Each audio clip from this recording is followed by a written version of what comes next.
So just how damaging is all of this? Well, let's speak to Graham Davies. Now, he is a political presentation expert and he's advised several leading politicians on how to conduct themselves. I don't know if anybody was in the House of Commons yesterday, Cayman, Graham, in terms of people you advise. John Bercow saying in his 22 years as an MP hadn't seen anything like this in the House of Commons. What is going on, would you say? Well, people use this word toxic, which I think isn't a clear enough word in itself.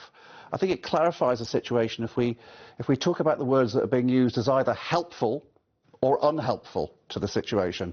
And they cross that borderline into being unhelpful if the reaction they provoke is one of anger as opposed to one of logic, if they shut down the debate as opposed to stimulating it.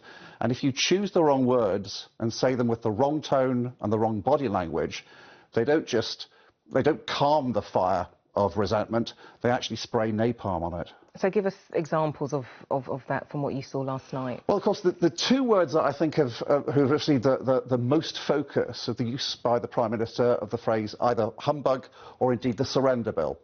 And I think I can use a footballing analogy here. You should play the ball rather than the man or the woman. When he was talking about the surrender bill, as he calls it, that I think is a classic example of vigorous parliamentary debate. Yes, it does stimulate a certain amount of fury in the opposition benches, but he's attacking the argument.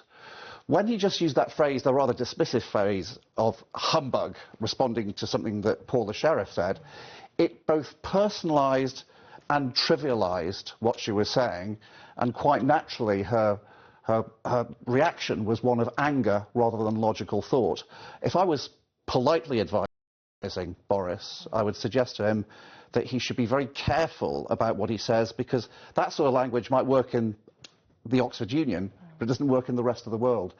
As a Prime Minister, your words are under scrutiny at all times, so he's got to not shoot them off like a scatter shotgun. He's got to select them with a laser beam. OK, we've been looking a lot at the Prime Minister's behaviour and his words. What about opposition party members? Well, so I'm looking at it from Boris Johnson's point of view. When he's hearing the word liar being shouted at him by several members of the opposition benches, again, it's very difficult for him to respond with his brain rather than his heart. I would suggest that you should always try to respond. You should never speak from the heart. Speak from the head, but with your heart giving it a bit of flavour, but never let your emotions take control. It's very difficult to do a presentational handbrake, which is to pause for a few seconds, take a deep breath, and then make sure that you're choosing your words carefully when someone's shouting essentially an insult at you. This is just so fascinating.